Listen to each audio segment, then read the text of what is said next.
오늘 설교의 본문, 설교의 제목은 내 생각보다 크신 하나님인데요. 사실 원래 제목은 그 오버 더 플랜 해가지고 오버 더 레인보우 영화 노래 제목을 패러디해서 오버 더 플랜으로 하려다가 너무 조금 영어로 하는 게 그래서 뭘로 할까 이게 되게 고민을 많이 했습니다.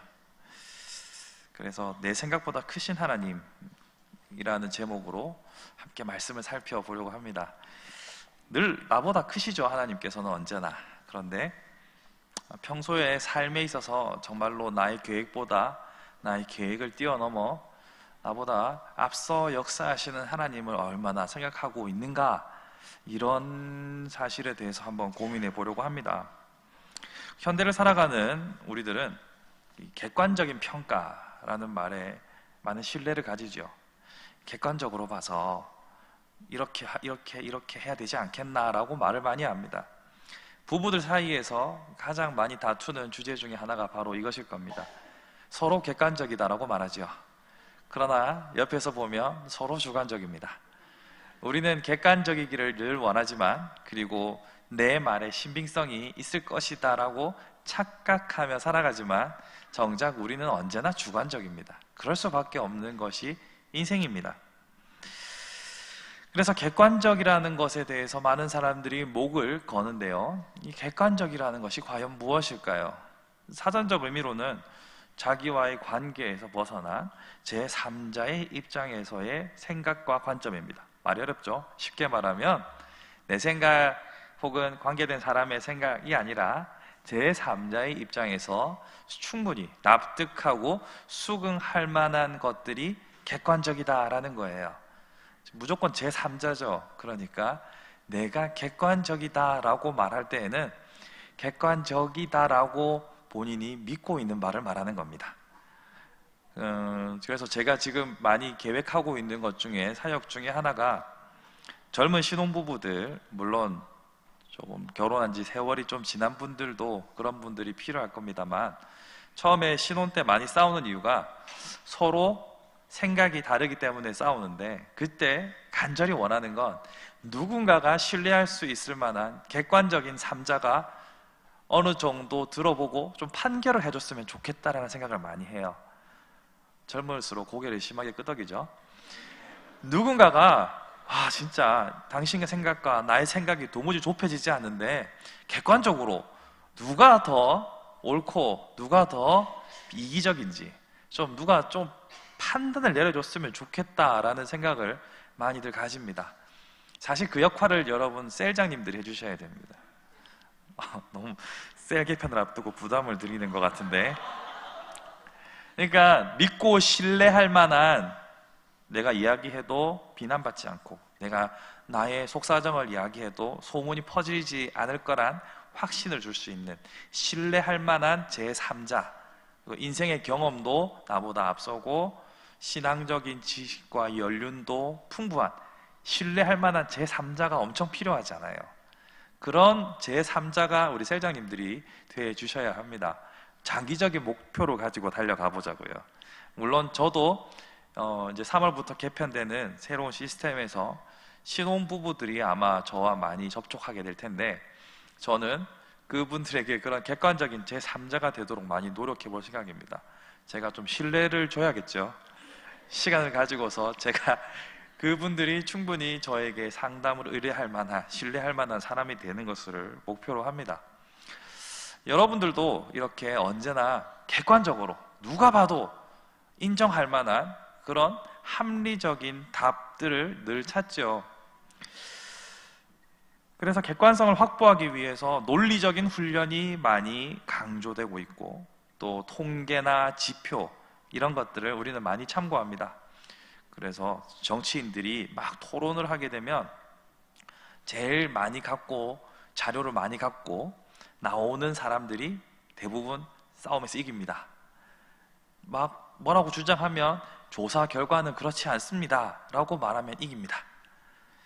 자, 그렇기 때문에 우리는 언제나 이 합리적인 사고와 통계, 자료 조사, 그리고 상황에 대한 분석, 이런 것들을 엄청 중요하게 생각하죠.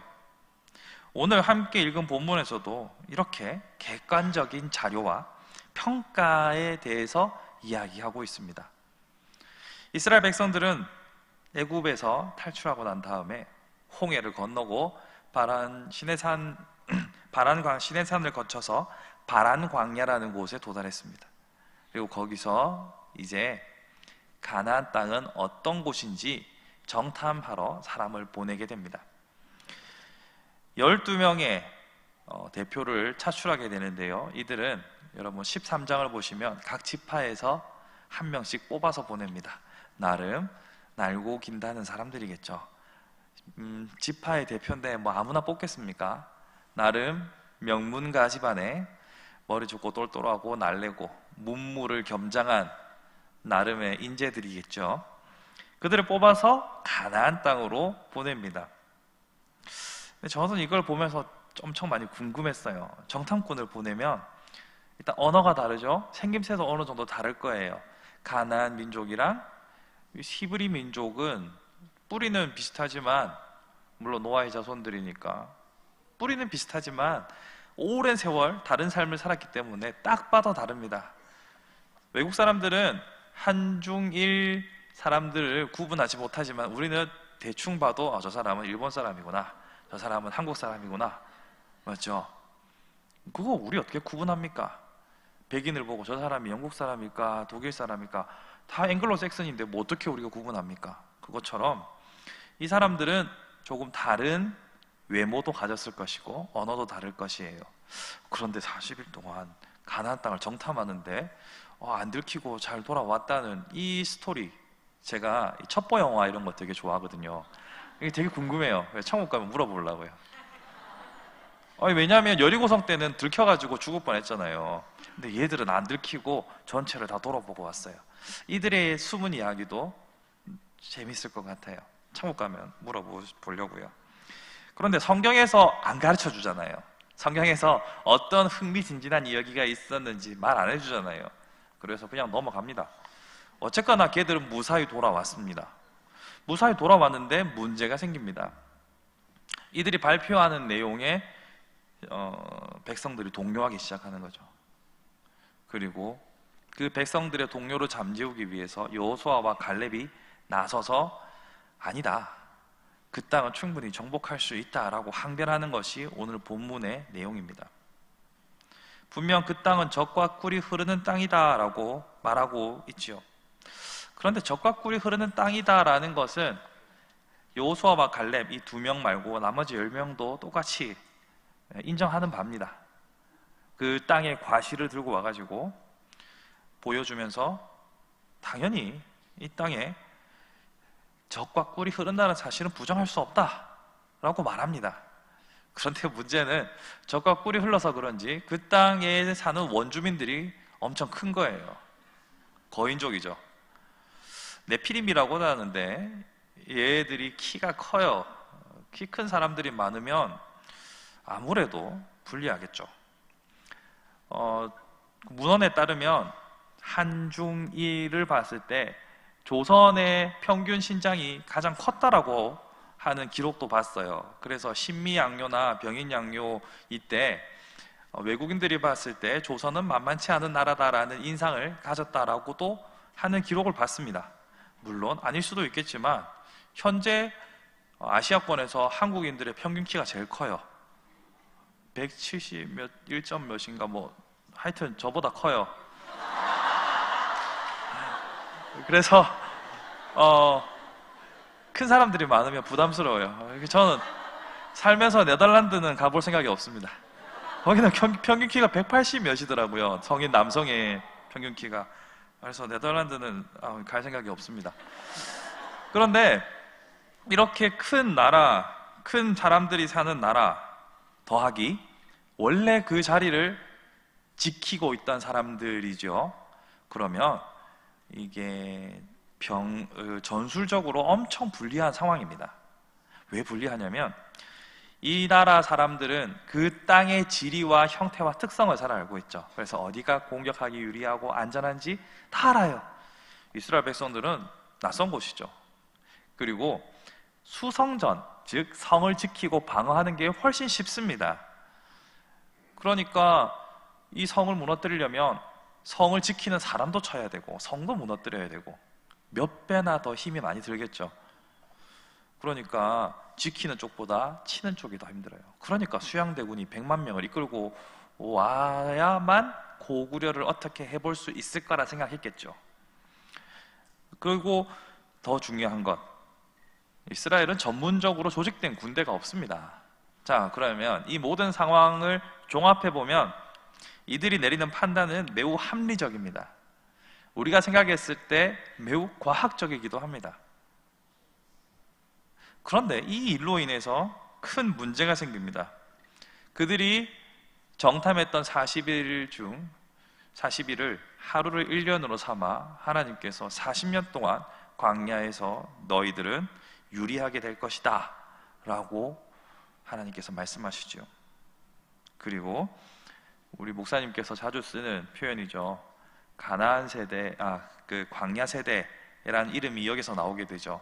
애굽 출신들은 애굽에서 태어난 1세대는 다 죽게 되고 광야에서 태어난 2세대 그리고 요수아와 갈렙만 가나안 땅으로 들어갈 수 있다라는 청천벽력과 같은 말을 듣게 됩니다. 이런 비참한 결과가 나오게 되는 거죠.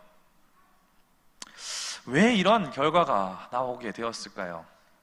우리가 봤을 때 그들이 믿음이 없었다는 사실은 명백히 알 수 있습니다. 하나님께서 약속을 주셨고 그들로 하여금 가나안 땅을 주시겠다라고 약속을 주셨잖아요. 그런데 못 믿었어요. 그래서 하나님께 혼났습니다. 이렇게 하면 참 쉽습니다. 근데 좀 더 구체적으로 생각해 보자면, 우리의 삶에 적용을 해 보자면 문제가 생겨요. 왜냐하면 우리는 구체적으로 가나안 땅이라는 약속을 받지 않았어요. 하나님께서 명백하고 명확한 목표를 주셨다면 우리는 고민하지 않을 수도 있습니다. 우리의 믿음의 크기는 사람마다 다르겠지만 선명한 목표가 보이면 믿기가 쉬워요.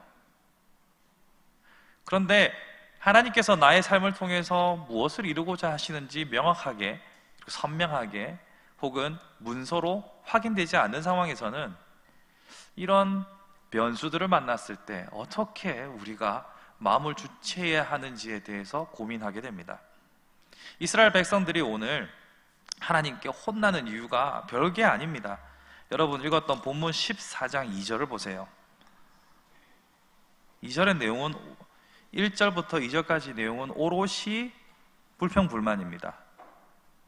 1절에 보시면 밤새도록 통곡했고 2절에 보면 애굽 땅에서 죽었거나 이 광야에서 죽었으면 좋았을 것을 이렇게 말하죠. 근데 그 밑에 여러분 잘 안 보이시겠지만 눈을 크게 뜨고 보시면 밑에 잘잘한 글씨들이 보일 겁니다. 27절에서 29절, 출애굽기 15장 24절, 16장 2절, 17장 3절, 여호수아 9장 18절 보이시죠? 요게 관련된 구절들이거든요. 다른 말로 하면 이 많은 게 다 원망하고 불평하고 하나님 앞에 불만을 토로했다는 내용들이 요래 많다는 겁니다. 그래서 이스라엘은 많이 맞았어요. 그 생각해보면 우리의 인생과 크게 다르지 않다는 생각이 들죠. 원망과 불평이 우리를 언제나 힘들게 하는 것을 우리는 경험으로 압니다. 그런데 이렇게 생각하는 분들도 많이 있어요. 아니, 이스라엘은 명백한 목표가 있고 하나님께서 보여주신 기적들이 있었음에도 불구하고 불평했으니까 혼난 거잖아요. 목사님, 저는 명확한 목표도 모르겠고 내 삶에서 나타난 기적이 뭔지도 모르겠어요.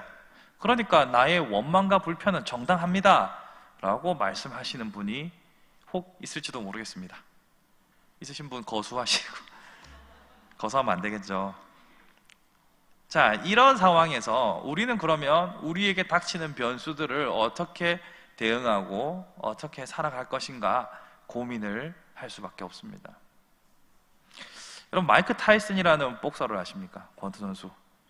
예, 우리 어르신들까지는 아니고 일단 40대 이상이면 누구나 다 그의 전성기를 보셨을 겁니다. 헤비급 복서로 정말 알리 이후로, 무하마드 알리 이후로 복싱계를 가장 주름 잡았던 굵직한 인물이죠. 이 사람이 남긴 멋진 말이 있어요. 한 번쯤은 들어보신 분도 있을 텐데, 누구나 다 계획을 가지고 있다, 얻어맞기 전까지는. 이런 명언을 남겼습니다. 제가 좀 순화해서 표현한 거예요. 원래 표현은 주둥이로 쳐맞기 전까지는 누구나 다 계획이 있다, 이런 말을 했었어요. 타이슨의 유명한 띵언이라고 다들 말하는데, 워낙 강한 선수였고 자신의 능력을 알고 있었기 때문에 한 대 나한테 맞기 전까지는 나름대로 오늘은 뭐 이쪽으로 돌아서 저 사람의 복부를 노리고 뭐 이런 계획을 가지고 있지만, 한 대 맞고 나면 모든 계획이 소용없다는 걸 알게 될 것이다 라는 얘기죠. 실제로 그와 경기하는 선수들을 보면 작전이고 뭐고 한두 대 맞고 이거 사람 주먹이 아니다 해서 나가 떨어지는 영상들을 많이 봤습니다. 이 말은 원래 그 헬무트 폰 몰트케라는 독일의 수상이라고 하기보다는 독일의 원수 대통령이 했던 말이에요. 적과 마주하는 순간 모든 계획은 휴지 조각이 되고 만다라는 말을 패러디한 것으로 보입니다. 이것은 우리의 인생을 집약적으로 잘 보여주는 것 같아요. 우리 나름의 계획이 있고 나름의 목표가 있고 나름 생각했던 길들이 있습니다. 그런데 어디 계획대로 가나요? 여러분은 계획 가운데 여러분의 배우자와 함께 살고 계십니까? 변수의 결과물인 경우가 많아요. 물론 그렇다고 말씀하시면 안 되죠. 당신은 하나님께서 내게 보내주신 하나님의 언약과 같은 사람입니다 라고 말씀을 하실지언정 속으로는 어떻게 내가 이런 사람과 살게 되었을까 라고 한 번쯤은 생각하셨을 겁니다. 끄덕이시면 안 돼요. 기다 해도 아닌 것처럼 이렇게 포장을 잘 하셔야죠. 우리의 삶은 이렇게 변수의 연속입니다. 자, 그러면 우리의 삶에 어떤 문제가 찾아왔어요. 그러면 이 문제 앞에서 변수가 찾아왔을 때 우리는 이 변수에 대해서 상황을 파악하고 분석하고 문제를 어떻게 해결할 것인가 고민해야 됩니다. 자, 그때 우리가 동원되는 것은 크게 두 가지입니다. 앞에서 제가 말씀드렸던 것처럼 나름 객관적이고 합리적이고 이성적인, 사실 이거 세 개는 그 말입니다. 합리적이고 객관적이고 이성적이라는 것이 오늘날에는 거의 그 말이거든요.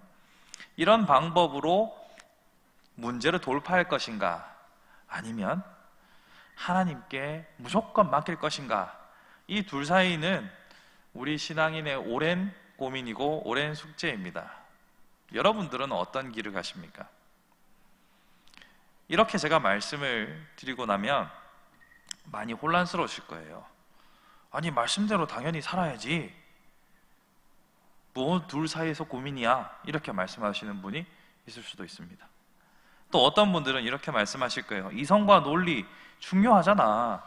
아니, 이성과 논리를 하나님께서 주신 거니까 그걸 사용하지 않고 맹목적으로 가는 것은 하나님의 창조 목적에 합하지 않다, 이렇게 말씀하시는 분도 있습니다. 정답은요, 둘 다 필요합니다. 둘 다. 그러면 오늘 본문을 보시면 10명이 내렸던 이성적이고 합리적인 결론에 대한 우리가 막연한 두려움이 생길 수 있어요. 그러니까 내가 나름대로 합리적으로 고민하고 내린 결론이 마치 믿음이 없는 것처럼 여겨져서 이스라엘 백성들이 받았던 고난을 나도 받는 것은 아닌가 하는 그런 두려움이 올 수도 있어요. 이런 죄책감이 들 수도 있죠. 내가 합리적이고 아주 객관적인 사실로 어떤 결과를 내는 것에 대해서 이거 내가 하나님을 진노를 사는 건 아닐까라는 근본적인 어떤 두려움이 몰려올 수도 있습니다. 근데 또 한편으로 맹목적으로 믿는 것에 대해서도 또 그건 아닌데, 우리는 언제나 이 양 사이에서 왔다 갔다 합니다. 근데 제가 말씀드렸던 것처럼 둘 다 필요한 거예요. 보통 신앙의 세대 간의 갈등이 집안에서 많이 일어나죠. 집안에서 보면 다행스럽게도 부모의 신앙을 이어받아 자녀도 신앙생활을 하는 복된 가정들이 있습니다. 제가 다행스럽게도라는 말하는 이유를 아시죠? 그런 집이 있습니다. 부모님이 신앙생활을 열심히 하지만 안 믿는 자녀들이 있을 수도 있어요. 자, 그렇지만 다행스럽게도 신앙의 유산을 이어받아서 대대로 신앙이 흘러가는 가정이라 할지라도 이 문제를 파악하고 이성적으로 해결하는지 아니면 맹목적으로 해결하는지 이 양쪽 사이에서 어느 위치에 있느냐에 따라 가지고 세대 간의 갈등이 생겨요. 아버지는 조금 더 오직 믿음으로를 강조하시고 아들은 조금 더 합리적인 선택을 생각한다면 둘 사이에 같은 신앙인데 갈등이 생기는 거예요. 부부 사이에도 이런 일이 생길 수 있고 셀원 간에도 이런 일이 생길 수가 있어요. 그렇기 때문에 사람은 언제나 다 생각이 조금씩 차이가 날 수밖에 없습니다. 그러면 우리는 어떻게 살아야 하는가라는 고민이 남게 됩니다. 먼저 결론부터 말씀드리면 이 두 개를 다 써야 한다고 말씀을 드렸는데 각자가 가지고 있는 특징들이 뭔지를 좀 알아야겠죠. 여러분, 하나님의 말씀대로 살아간다, 하나님의 뜻대로 살아간다라고 할 때 하나님의 뜻, 하나님의 말씀은 어떻게 알 수 있는지 한번 고민해 보셨습니까? 하나님의 뜻을 아는 방법, 기도한다, 말씀을 본다, 예배한다, 뭐 이런 생각들이 떠오르시죠? 혹은 뭐 묵상한다?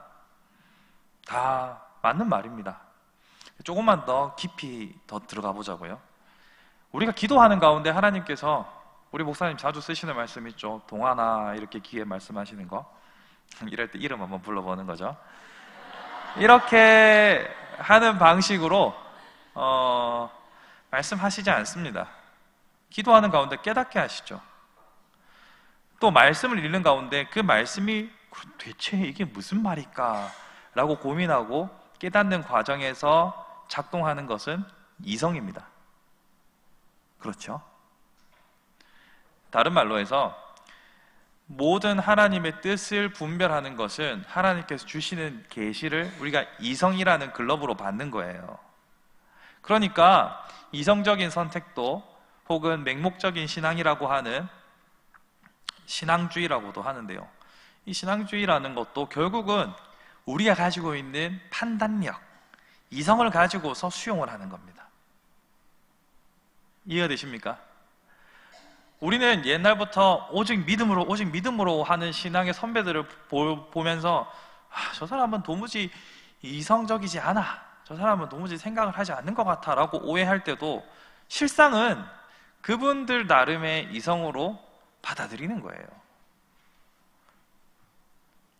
본인들도 이성적으로 이것을 믿기로 결정했다, 이 방향으로 선택했다라고 생각 못 하시겠지만 엄밀히 따지면 이성적으로 자신이 가지고 있는 지적 능력을 활용해서 선택을 하시는 거예요.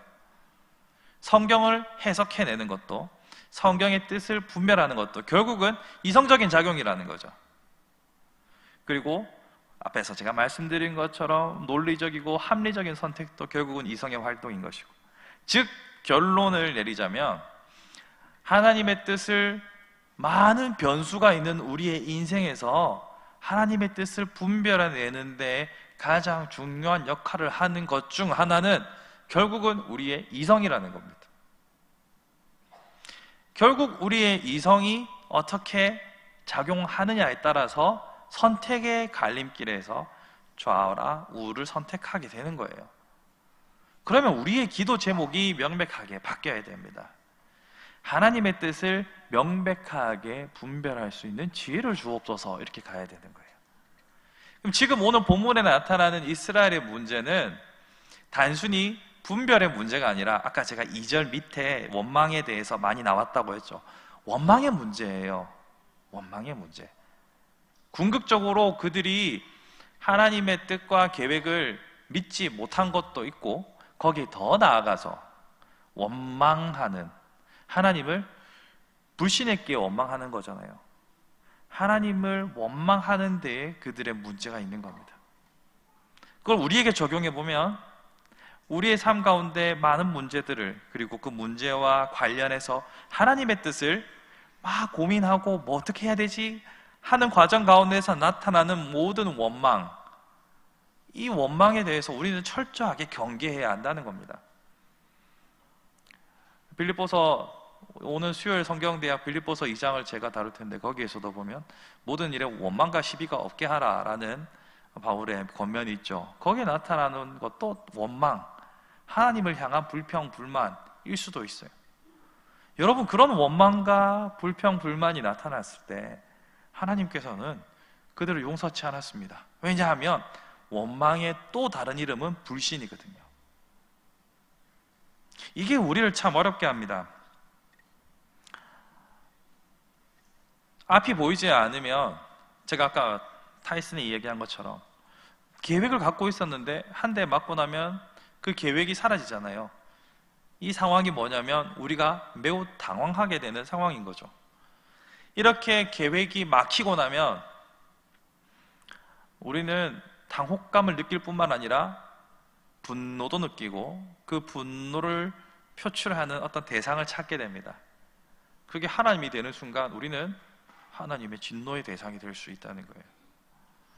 이번 주 금요일에 안지호 목사님이 당황과 황당의 차이를 아주 클린하게 설명하셨는데 저는 차마 그렇게 말 못하겠고요. 제가 학창 시절에 많이 하던 이야기였는데 강대상에서 그 얘기를 할 줄은. 우리가 생각하는 계획이 무산될 때 느끼는 우리의 절망감이나 당혹스러움은 이루 말로 설명할 수 없습니다. 어떤 문제가 발생해도 우리가 예측 가능한 범위 내에서 생기는 문제는 어느 정도 감당이 돼요. 근데 정말 미치고 팔짝 뛰는 것은 내가 예측도 하지 못했고 대책도 안 나오는 문제들을 직면했을 때 우리는 어떻게 되느냐는 겁니다. 그때 우리가 가지고 있는 이성을 최대한 활용해보고 우리가 가지고 있는 얕지만 그나마 있는 믿음 다 끌어와서 생각해봐도 답이 안 보일 때 우리는 어떡하냐는 거죠. 그럴 때 구해야 할 것이 바로 내게 믿음을 주옵소서라는 것밖에 없습니다. 이때 원망과 불평이 나올 수 있습니다. 그러나 그 원망과 불평을 하나님께서 그리 기뻐하지 않는다는 것은 명백하게 알 수 있죠. 그러면 어떻게 해야 우리의 삶의 모든 문제들 앞에서 원망과 불평이 아니라 믿음으로 돌파할 수 있을 것인가? 이것이 우리의 숙제와 고민이 되는 겁니다. 물론 원망과 불평은 개인차도 있어요. 좀 잘 투덜거리는 사람이 있을 수 있고 엄살이 심한 사람이 있을 수도 있고 뭐 좀 부정적인 사람도 있을 수 있고, 누구나 다 문제를 직면했을 때 대하는 태도는 다를 수 있습니다. 물론 제가 앞에 말씀드렸던 엄살이 심하다거나 원망, 부정적이라거나 불평이 많은 사람이라고 스스로 생각하시는 분은 없을 겁니다. 없죠? 스스로 그렇게 생각하는 사람은 잘 없어요. 엄살 심한 사람은 절대 자기가 엄살이 심하다고 생각하지 않습니다. 내가 부정적인 사람은 내가 약간 부정적이지 그렇게 부정적이지 않다라고 생각합니다. 분노가 많은 사람은 내가 분노가 많다라고 잘 인정하지는 않습니다. 하지만 우리는 언제나 그런 사람이 될 수 있고, 그런 사람이면 하나님을 원망하는 사람이 될 수 있다는 위험성을 안고 있다는 것을 알아야 돼요. 그렇기 때문에 우리의 고민은 어떤 문제를 직면했을 때 얼마나 이성적인가, 아니면 얼마나 신앙적인가, 이 문제에 앞서서 우리는 얼마나 하나님의 뜻을 분별할 준비가 되어 있는가를 생각해야 돼요. 감정이 당연히 우리의 마음을 흔들지만 감정을 일단은 떠나서 하나님의 뜻이 뭔지 분별할 수 있을 만한 연장이 있어야 돼요. 제가 우리 작업을 할 때 항상 중요하게 느끼는 건 연장의 소중함입니다. 전동 드릴 하나 있고 없고가 작업 시간을 3-4배 차이 나게 만드는 거잖아요. 여러분, 나사 피스 하나하나 다 손으로 풀려고 하면 죽을 노릇입니다. 근데 기계 있으면 드르륵 드르륵 드르륵 드르륵 하면 끝나잖아요. 마찬가지로 우리는 하나님의 뜻을 분별할 수 있는 연장, 도구가 잘 갖춰져 있어야 돼요. 그 첫 번째 도구가 바로 이성이라는 겁니다. 우리가 합리적이고 이성적으로 성경의 내용들을 종합하고 성경이 말하는 바를 바르게 해석해낼 수 있어야 하나님의 뜻을 분별할 수 있고, 그렇게 분별해낸 하나님의 뜻이 확신으로 내 안에 다가오면 여기에서 우리는 감사로 넘어갈 수 있는, 지금을 불평하지 않고 견뎌낼 수 있는 거예요. 그렇기 때문에 우리는 날마다 말씀을 바르게 알기 위한 연장을 늘 다듬어야 됩니다. 전기드릴을 말씀드렸죠. 이게 충전이 안 돼 있으면 이게 연장이 아니라 짐입니다. 드라이버가 무거울까요? 전동 드릴이 무거울까요? 전동 드라이버가 무겁죠. 충전이 안 돼 있으면 이걸로 요래 풀면 그날 작업은 망한 겁니다. 그러니까 우리는 연장이 잘 준비되어 있어야 돼요. 연장이 있는 게 중요한 게 아니라. 여러분, 우리나라 다 이성적인 사고를 할 수 있는 능력이 있습니다. 그러나 이성을 사용하는 활용법은 개인마다 천지 차이입니다. 그렇기 때문에 날마다 하나님께 지혜를 구하면서 배우기에 힘쓰셔야 합니다. 그리고 연장이 많을수록 좋아요. 성경에 대해서 다양한 내용들을 많이 알수록 좋아요. 성경을 신약만 배우기로 작정하신 분 있습니까? 아니잖아요. 역사서만 배우기로 작정하신 분 없잖아요. 성경을 골고루 알아야 성경이 성경을 해석할 수 있습니다. 성경으로 성경을 풀 수 있어야 가장 이상적이겠죠. 물론 이 정도 수준까지 가려면 전문적인 교육을 받아야 됩니다. 하지만 그에 앞서 기본적으로 우리가 암송하고 있는 구절이 109절만 돼도 우리는 하나님의 뜻을 분별하는 것이 어렵지 않습니다. 어떤 상황에도 뭐가 하나씩 걸리거든요. 그러면 그때 찔리는 양심을 따라서 우리의 방향을 조금만 틀면 하나님께서 네가 그래도 나의 마음을 이해하려고 애쓰는구나 하실 겁니다. 여러분이 뭔가를 결정할 때 말씀이 하나씩 걸려가지고 방향을 수정할 수밖에 없는 상황이 온다. 그건 여러분이 잘 살고 계시는 겁니다. 그렇게 많은 연장, 잘 준비된 연장을 가지고 계셔야만 여러분들이 원망과 불평 없이 하나님의 뜻을 분별하고 하나님께서 기뻐하시는 길로 갈 수 있는 것이지요. 그러므로 말씀을 날마다 배우고 또 배우는 것이 즐겁지 아니한가, 이런 삶을 사셔야 합니다. 그래야만 우리는 원망이 아니라 당황하지 않고 계속해서 주의 길을 걸어갈 수 있습니다. 뿐만 아니라 우리가 기억해야 할 것이 한 가지 더 있습니다. 우리가 이성을 다듬어서 이성을 사용할 때 이 이성이 올바른 방향으로 계속 흘러갈 수 있도록 역사하시는 성령님의 존재입니다. 우리는 증거를 바탕으로 해서 믿을 만한 것들을 믿는다라고 보통 생각을 하죠. 근데 우리의 신앙은 근본적으로 삼위일체에 대한 신앙이나 예수 그리스도의 구원의 사역, 그리고 하나님의 존재, 이런 것들은 증거로 증명할 수 있는 부분이 아닙니다.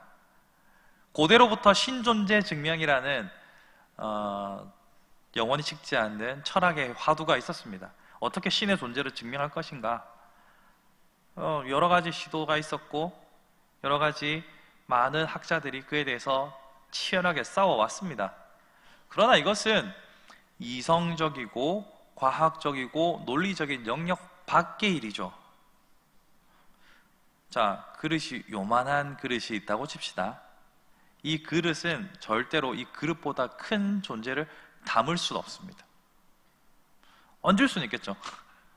이 컵 위에 메주를 넣는다는 안 되지만 메주를 얹을 수는 있겠죠. 그죠? 우리가 이성이라는 그릇을 요만큼 가지고 있어요. 근데 하나님은 이것보다 더 큰 존재신 거죠. 그래서 이 하나님을 우리의 이성에 다 담을 수 없습니다. 그럼 삼위일체 어떻게 설명하실 겁니까? 저는 아직도 힘듭니다. 삼위일체. 새가족 교육할 때, 그 학습 세례 교육할 때, 삼위일체 설명할 때 저 아직도 힘듭니다. 솔직하게 말해서 자, 세 분이면서 한 분이고요, 한 분이면서 세 분입니다. 안 믿기죠? 근데 이게 믿어지면 당신은 세례를 받을 수 있습니다. 이거 정말 미칠 노릇입니다. 우리의 이 그릇에 하나님의 크심은 안 담기는 거예요. 근데 우리 믿고 있잖아요. 여러분 성도로 살아가시잖아요. 어떻게 그게 믿어집니까? 그것은 성령의 사역입니다. 믿음은 증거로 내가 믿어지는 것이 아니라 믿음을 주신 분이 허락하셨기에 믿어지는 거예요. 내가 증거를 따져서 믿는다라고 하면 여러분들은 고대 철학으로부터 해서 그 장구한 철학적 인식론부터 비롯해가지고 우리가 대상을 어떻게 인식할 것인가에 대한 인식론, 존재론, 여러 가지 현상에 대해서 엄청나게 공부를 하고 내린 결과 신은 존재하고 그 신은 하나님이다, 이렇게 하는 거 아니잖아요. 어느 순간 믿어지는 거예요. 얻어맞기 전까지는 계획이 있었는데 얻어맞고 나니까 천부의 의지 없어서 손들고 옵니다, 이렇게 되는 거잖아요. 이게 얻어맞는다는 게 링 위에서만 있는 일이 아닙니다. 우리의 삶의 현장에서 현실적인 문제잖아요. 그러니까 우리의 이성과 우리의 신앙 사이에서, 우리의 맹목적인 신앙 사이에서 이성을 어떻게 연장을 잘 다루고 어떻게 준비할 것인가, 이거 못지않게 중요한 것은 날마다 성령님과 동행하셔야 돼요. 성령님께서 나의 이성을 일깨우셔서 돌이 깨지듯이, 돌에 새겨지듯이 맞다, 이게 되도록 성령님의 도움을 구해야 합니다. 성령님께서 믿어지도록 하지 않으면 무슨 수로 믿는단 말입니까? 아무리 성경을 많이 읽어도 성령께서 믿음을 주시지 않으면 성경은 그냥 내가 읽은 고전의 한 카테고리일 뿐입니다. 그냥 인문학적으로 고대사 혹은 종교학적으로 이해하는 하나의 책일 따름입니다. 나에게 어떤 교훈이 될 수는 있지만 나의 생명을 좌우하는 것이 될 수 없습니다. 그러나 이 말씀이 나의 생명을 좌우하는 살아있는 하나님의 말씀이 되는 길은 성령님밖에 없습니다. 그렇기 때문에 우리가 오늘의 상황들을 원망 없이 감사함으로 이겨내는 그 연장을 바르게 관리하시는 분은 오직 성령님이라는 사실을 잊지 마십시오. 그럼 어떻게 성령님을 바르게 활용할 것인가? 성령님은 제가 삼위 하나님이라고 했죠. 거룩하신 분입니다. 거룩하신 분께서는 더러운 것과 함께하지 않습니다. 그렇기 때문에 날마다 우리를 정결케 하는 수밖에 없습니다. 우리는 예수 그리스도의 보혈이 있잖아요. 그 보혈 의지에서 용서받을 수 있는 기회가 있잖아요. 그거를 활용하십시오. 우리가 왜 예수 그리스도의 보혈을 활용하지 않느냐? 우리의 욕심 때문에 죄를 멈추기 싫거든요. 여러분이 이거 죄라는 걸 경험적으로 알겠는데 이 죄를 멈추고 싶지 않은 이유들은 여러분들이 수십 가지, 수백 가지 될 수 있거든요. 혼전순결에 대해서 젊은이들한테 막 토론을 해보면 한번 선을 넘어봤던 애는 어떻게든 자신을 합리화하는 근거를 찾으려고 애를 씁니다. 즉 아전인수, 자기 밭에 논되기식으로 성경을 해석할 가능성이 엄청 많습니다. 왜냐하면 이 죄인 것도 대충 느낌적인 느낌은 오는데 지금의 쾌락을 끊고 싶지 않거든요. 내가 짓는 죄로 인해서 누리는 것들을 포기하고 싶지 않거든요. 그래서 점점 성령님으로부터 멀어지는 겁니다. 왜냐하면 우리가 계속 거룩하여지지 못하고 있으니까요. 그러니까 나는 지금 과연 거룩한가 말씀에 비추어 보아서 계속 점검하면서 성령님 가까이 오시도록, 성령님이 내 안에서 계속 역사하시도록 우리의 삶을 돌아보는 자세 중요합니다. 그렇게 성령님이 내 안에 역사하시면 우리의 이성을 더욱더 정결케 하시고 지혜를 더해 주셔서 깨닫게 하시고 올바른 판단을 내리게 합니다. 그리고 올바른 판단이 세워진 사람은 결코 원망하지 않습니다. 우리의 삶에 나타나는 많은 변수들 앞에서 무슨 수로 우리가 원망을 안 합니까? 무슨 수로 우리가 그래도 범사에 감사라고 하셨으니까 감사하자 이렇게 할 수 있는 사람이 몇이나 될까요? 오히려 그 말씀이 너무나 원망스러울 겁니다. 여러분의 삶에 변수가 찾아왔을 때 항상 기뻐하라. 뭐라고? 범사에 감사하라. 장난하십니까? 이렇게 되는 거 아닙니까? 여러분, 그거 한 번쯤 해보셔야 내가 신앙생활 좀 했다라고 할 수도 있습니다. 하나님, 항상 기뻐하라고요. 너무하신 거 아닙니까? 이렇게 한 번쯤 하늘을 향해 삿대질을 해보신 분은 어느 정도 연륜이 있다고 할 수도 있겠죠. 근데 아직도 계속 삿대질을 계속 오래 하고 있다 이러면 곤란합니다. 짧게 하셔야 돼요. 짧게. 길게 하면 안 돼요. 짧게. 그랬다가 하나님께서 나를 사랑하시는구나, 오늘 제목처럼 나보다 더 큰 계획을 하나님이 가지고 계시구나, 이렇게 깨달아야 되는 거지만, 계속 그렇게 삿대질하고 사시면 여러분 손모가지 장담할 수 없습니다. 사랑하는 성도 여러분, 결국 우리는 성령님 의지에서 지혜롭게 살아갈 때에만 기뻐하고 감사할 수 있는 거예요. 여러분, 항상 기뻐하고 범사에 감사하는 삶을 만약에 말씀 카드로 받으시면 여러분의 마음에 근심이 막 몰려올 거예요. 아이고, 2021년 범사에 기뻐하고 감사하라는데 이게 뭐고, 이거 내가 감당할 수 없는 말씀을 주셨다, 이렇게 하실 거예요. 가능한 길이 바로 이겁니다. 도무지 답이 보이지 않는다. 이거 펀치를 얻어맞고 나니까 도무지 답이 안 보인다. 그래도 하나님께서 계획이 있으시겠지. 오늘의 시간을 견뎌보자. 감사하자. 이렇게 갈 수 있는 길은 성령님이 내 안에 충만하게 역사하시면서 우리의 생각을 붙잡아 주시고 마음을 위로해 주실 때만 가능한 거예요. 하나님께서는 문제 던져놓고 자, 해봐, 이렇게 하시는 분이 아닙니다. 여러분, 이런 거 한 번쯤은 보셨을 거예요. 눈길을 열심히 걸어왔는데 발자국이 하나라서 너무나 주님을 원망했지만 실상 주님이 나를 업고 가셨다라는 그런 그림들 한 번쯤은 보셨을 겁니다. 저는 그렇다고 생각합니다. 하나님은 우리에게 숙제를 던져주고 방관하시는 분이 아니라 우리에게 내주하시면서 우리를 일깨워 주시고 우리의 마음과 생각을 지켜주시는 분이라고 저는 확신합니다.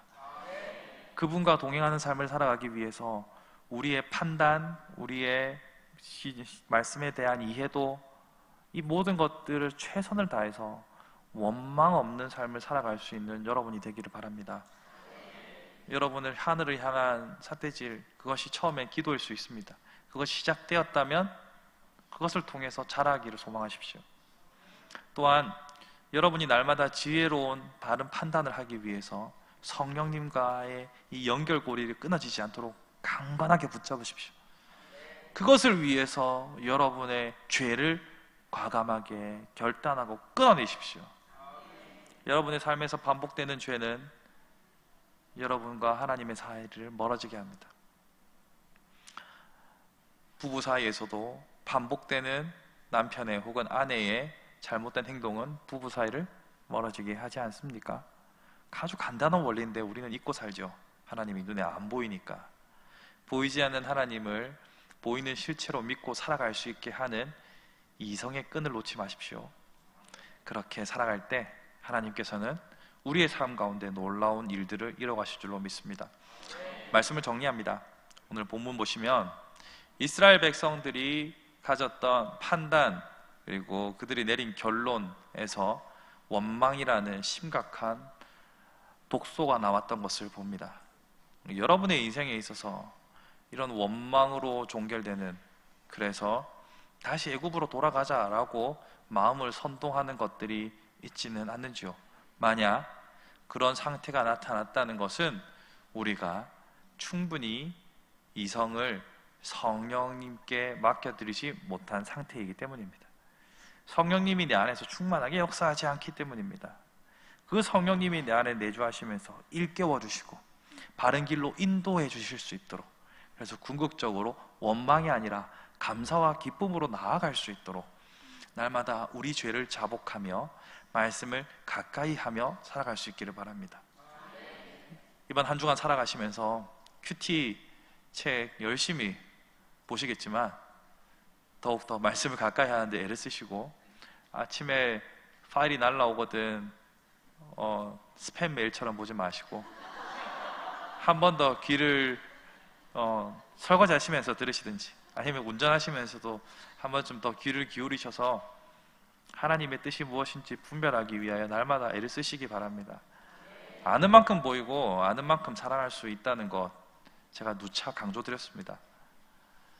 늘 변수가 많은 인생 가운데서 끊임없이 우리의 길이 탈선하지 않도록 날마다 주와 연합되어 살아가는 여러분이 되기를 간절히 바라봅니다. 이 말씀을 따라서 여러분과 함께 찬양하기 원하는 것은 내게로부터 눈을 들어서 주의 뜻을 보기 시작할 때 하나님께서 일하기 시작한다는 이 가사의 내용이 오늘 설교의 내용과 너무나 밀접한 것 같습니다. 우리 상황을 바라보는 우리식의 이성적인 한계로는 하나님의 역사가 일어나지 않습니다. 물론 연약하고 어린 자들에게는 하나님이 그래도 강건적으로 역사하지만 좀 네가 클 때가 되지 않았니? 네가 이제 좀 단단한 음식을 먹고 장성한 분량을 해야 되지 않겠니? 라고 생각하는 사람들은 그 시선이 하나님께 고정되지 않으면 하나님께서 크게 역사하지 않습니다. 주께서 주시는 기쁨을 누릴 수 없습니다. 여러분의 생각과 여러분의 마음속에 과연 하나님을 중심으로 원망과 불평 없이 감사로 길을 걸어가고 있는지요? 그러하지 못했다면 오늘 이 시간 찬양하며 기도하는 가운데 주님, 내가 성령님과 다시 한번 연결되고 말씀과 접붙여져서 감사와 기쁨이 넘치는 삶을 살기 원합니다. 이런 소망으로 함께 기도하고 찬양했으면 좋겠습니다. 내 계획보다 크신 하나님이라고 말씀드렸죠. 나만 일하면 우리의 인생은 너무 괴롭고 외롭습니다. 그쵸? 근데 나보다 크신 하나님께서 일하기 시작하면 우리는 웃을 수 있습니다. 우리는 기뻐할 수 있습니다. 하나님이 일하기 시작하는 그 순간을 소망하며 함께 찬양하기 원합니다. 내게로부터 눈을 들어 주를 보기 시작할 때 주의 일을 보겠네. 내 작은 마음 돌이키사 하늘에 꿈꾸게 하네. 주님을 볼 때 모든 시선을 주님께 드리고 살아계신 하나님을 느낄 때 내 삶은 주의 역사가 되고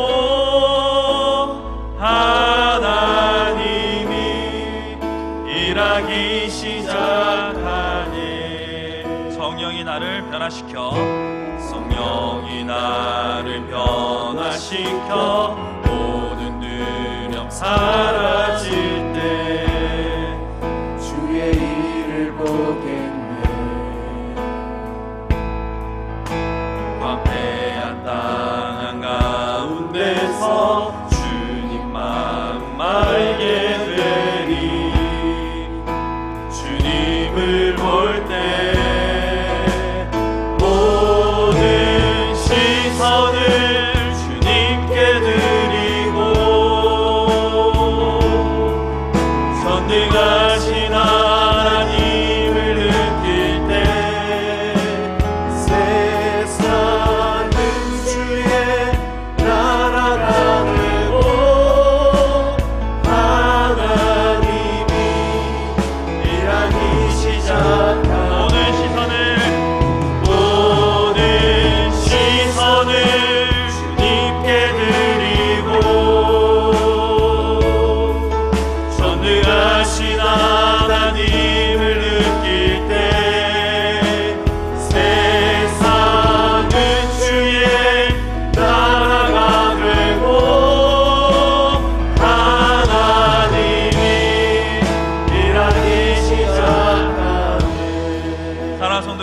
여기서 이 찬양에서 살아계신 하나님을 느낀다는 것은 단순히 느낌적인 느낌이나 감정이나 이런 것으로만 역사하는 것이 아닙니다. 하나님께서 사람을 창조하시고 하나님의 형상을 따라 허락하신 이성을 통해서도 하나님을 바르게 깨닫고 경험할 수 있어야 합니다. 이것이 가능하게 하시는 분은 성령님입니다. 그 성령님이 역사하시는데 걸림돌이 되는 것은 우리의 죄밖에 없습니다. 그러므로 오늘 이 시간 우리는 우리의 죄를 자복하고 회개하며 정결케 되기를 소망해야 합니다. 그러고 나서 역사하시는 성령님을 기대할 수 있습니다.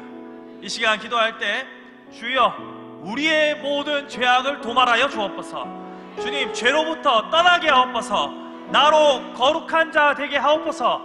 회개하며 기도하기 원합니다.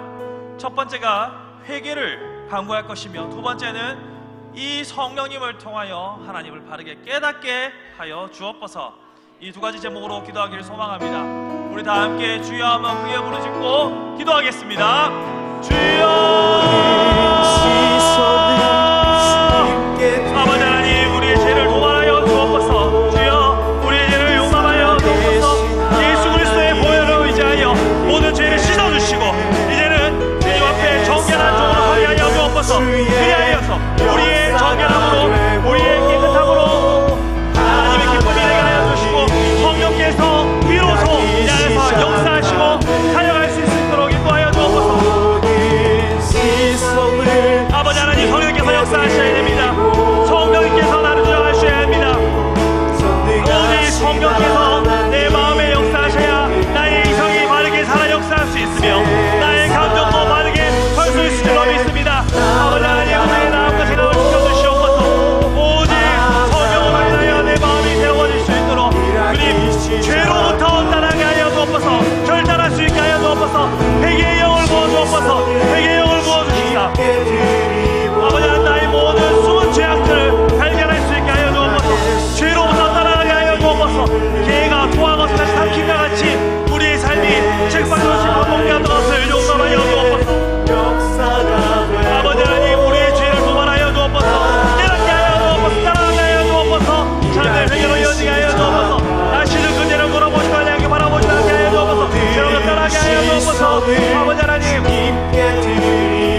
죄로 멈추게 하여 주옵소서. 죄로부터 떠나게 하여 주옵소서.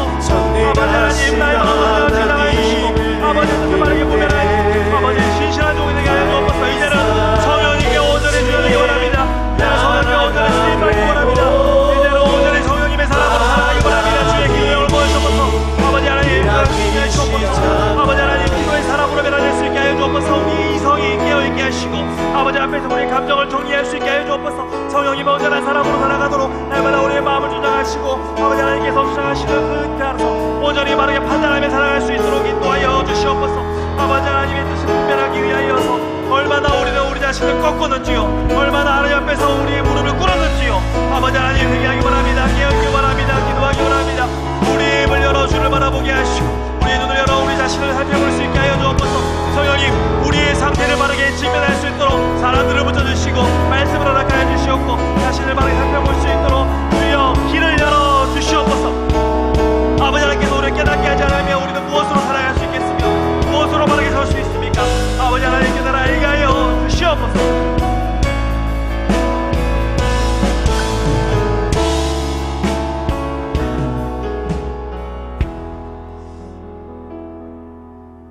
여러분, 하나님께서는 우리를 이 땅에 홀로 던져 놓으시고 네가 얼마나 잘하는지 지켜볼 거야, 어떻게 하는지 한번 보자, 너 이렇게밖에 못하겠니? 이렇게 하시는 분이 아닙니다. 우리가 실패하고 넘어지고 좌절할 때도 찾아오셔서 힘들었지? 그래, 그렇게 실수할 수도 있어. 이렇게 공감해 주시는 분입니다. 우리의 기억 속에 있는 아버지의 모습이나 혹은 우리의 직장 상사나 우리를 가르쳤던 선생님들의 모습으로만 내 아버지를 기억하며 공감하시는 주님을 충분히 경험할 수 없습니다. 앞에서 말씀드렸던 것처럼 주님께서는 우리를 광야에 내버려 두신 게 아니라 함께 걸어가시는 분입니다. 그리고 공감해 주시는 분입니다. 여러분, 주님께서 우리에게 주시는 위로와 이 공감을 경험하는 사람은 세상 가운데서 기쁨으로 살아갈 수 있습니다. 아니, 저 사람 지금 뭐가 좋다고 웃는 거지? 어떻게 행복할 수 있는 거지? 이런 사람들의 의문을 가지게 하는 가장 큰 힘은 그래도 내 마음을 공감해 주시고 나를 이해해 주시고 그리고 나를 위로해 주시는 그분의 음성 때문이지 않습니까? 여러분, 한 주 동안 여러분의 삶이 얼마나 치열했는지, 얼마나 힘들었는지 저는 다 모릅니다. 우리 주님 아시잖아요.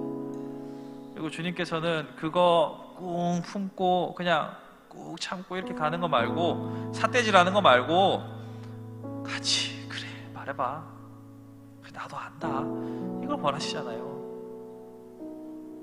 그럼 여러분, 우리 주님 그렇게 따뜻하신 분입니다. 함께 하시는 분입니다. 여러분, 이 찬양이 익숙한 분도 있고 아닌 분들도 있을 텐데요, 이 찬양의 가사를 한번 생각해 보면서 우리 함께 새로운 찬양이지만 배워보면서 그 찬양의 가사를 묵상해 보길 원합니다. 혼자서만 세상을 사는 듯이. 혼자서만 세상을 사는 듯이 주가 멀어 보이기만 할 때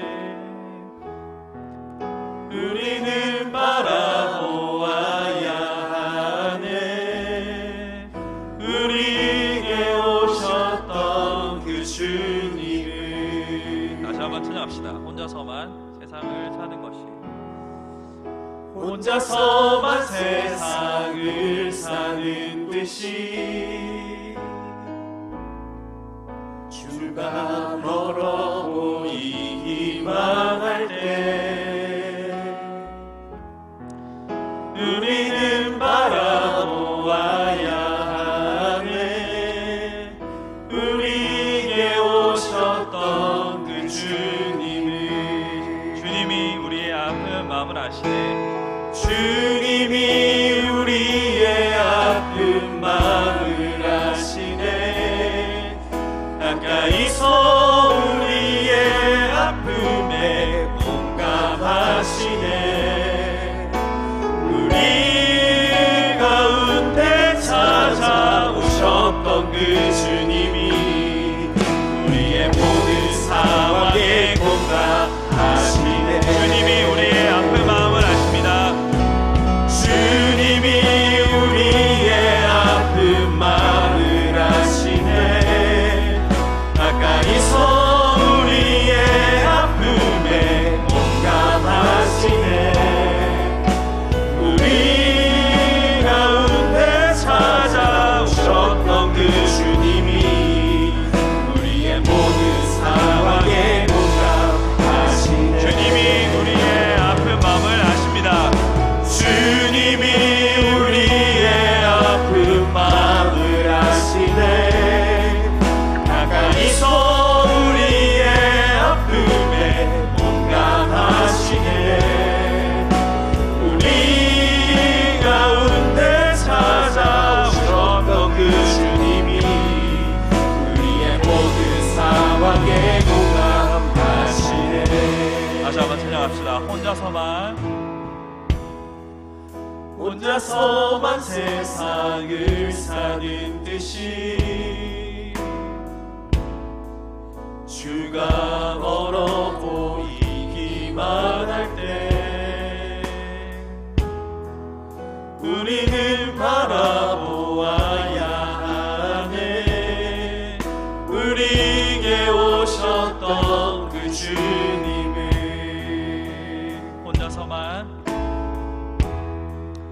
혼자서만 세상을 사는 듯이 주가 멀어 보이기만 할 때 우리는 바라보아야 하네. 우리에게 오셨던 그 주님을. 주님이 우리의 아픈 마음을 아시네. 가까이서 우리의 아픔에 공감하시네. 우리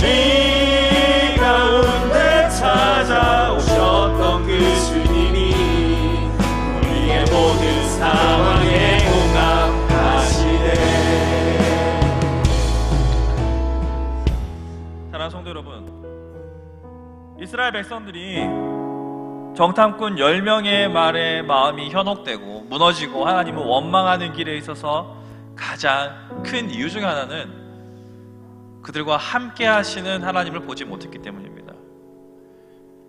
그들과 동행하시고 지키시고 그들 곁에 서 계신 하나님을 보지 못했기 때문에, 그 하나님을 불신했기 때문에 원망했던 겁니다. 여러분들께서는 지금 여러분 곁에서 여러분을 공감하시고 함께 동행하고 계신 주님을 얼마나 기억하고 살아가십니까? 만약 나와 동행하시는 그분의 존재를 인지하지 못하고 살아가면 이스라엘 백성과 우리는 결코 다른 길을 걸어갈 수 없습니다. 그들이 했던 과오를 우리도 범하게 될 것이고, 그들이 했던 실수가 우리의 실수가 될 수밖에 없습니다. 내 곁에 계신 나의 아버지 하나님을 기억하지 못하면요. 여러분, 그러기에 우리는 날마다 나와 동행하시는 하나님께 위로도 받고 공감을 얻고 그분께 토설하고 그분과 함께 걸어가야 합니다.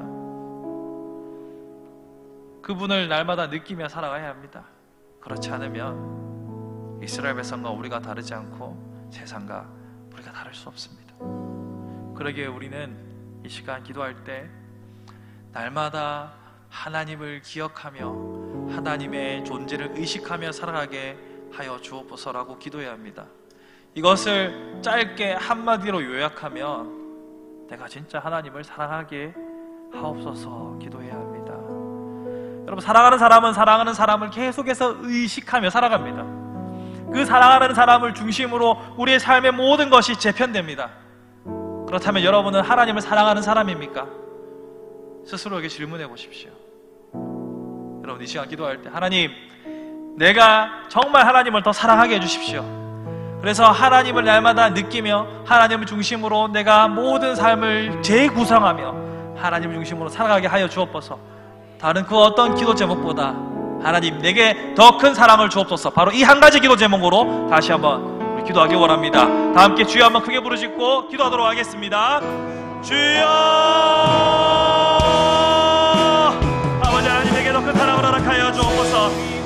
주님, 내가 더욱더 주님을 사랑하는 사로 주님 사랑하게 하여 주옵소서. 내가 입으로는 주를 사랑한다 말하지만, 내가 다른 사람들에게 고백할 때는 내가 주를 사랑한다고 말하지만, 정작 우리의 삶은 껍데기뿐이었으며 사랑의 실체가 없는 삶이었음을 고백합니다. 주님, 참으로 주님을 사랑하며 그 사랑으로 살아가는 자가 되게 하여 주옵소서.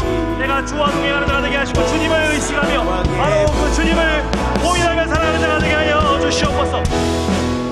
내게 사랑을 더하여 주옵소서. 내가 사랑의 사람이 되게 하여 주시고 아버지, 그 사랑으로 인하여 주님과 동행하는 자가 되게 하여 주옵소서.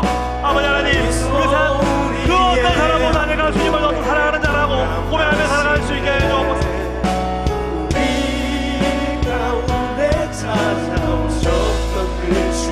우리의 사랑을 포기하지 아니하게 하여 주옵소서. 아버지 하나님, 내가 하나님을 사랑하는지 내가 하나님의 세상을 사랑하는지 번역이 분명할 수 있게 하여 주옵소서. 분명 주님께서는 우리가 두 주인을 섬길 수 없다고 말씀하셨는데, 나는 두 주를 섬길 수 있다고 말하며 스스로 착각하며 살아왔던 우리의 잘못을 용서하여 주시옵소서. 주님, 그렇습니다. 모두 주님만을 주인을 모시며 사랑하며 살아갈 수 있는 자가 되게 하여 주옵소서. 사랑의 사람이 되게 하시고 주님을 사랑하며 행복하는 그런 종이 되게 하여 주시옵소서.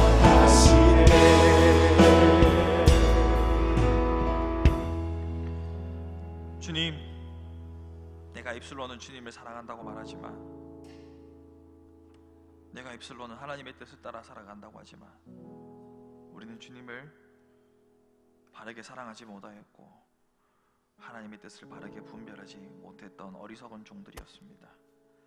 그래서 조금만 나의 계획이 틀어지면 나보다 더 크신 하나님을 보지 못하고 원망과 불평으로 가득 채웠던 어리석은 삶이었음을 고백합니다. 주님, 용서하여 주옵소서. 이제는 더욱더 주님을 잘 알기 원합니다. 우리의 이성을 다듬어 주시고 더욱더 주님을 사랑하기 원합니다. 우리의 마음을 붙잡아 주옵소서. 주님, 이 사랑으로 충만한, 기쁨으로 충만한 우리의 성도들의 일주일의 삶이 되길 원합니다. 그래서 진짜 세상의 빛과 소금으로 살아가기 원합니다. 성도들에게 힘 주옵소서. 주님께서 내려주시는 은혜와 힘이 없으면 우리는 성도로 살아갈 재간이 없습니다. 주님 크신 은혜 베풀어 주시고 사랑하는 성도들의 마음 가운데 꺼지지 않는 놀라운 불씨가 날마다 불일 듯이 타오르게 하여 주옵소서. 주님 사랑하는 성도들이 힘써 주님 앞에 예물을 드렸습니다. 이들의 땀과 눈물을 주님 그들의 마음을 기억하여 주옵소서. 사랑하는 성도들의 이 헌신과 수고를 기억하여 주시고 저들의 손으로 하는 생업 위에 복에 복을 더하시며 가족과 자녀들의 앞길 위에 은총을 베풀어 주시고 저들이 기도하는 모든 기도의 제목들에 주님 응답하여 주옵소서.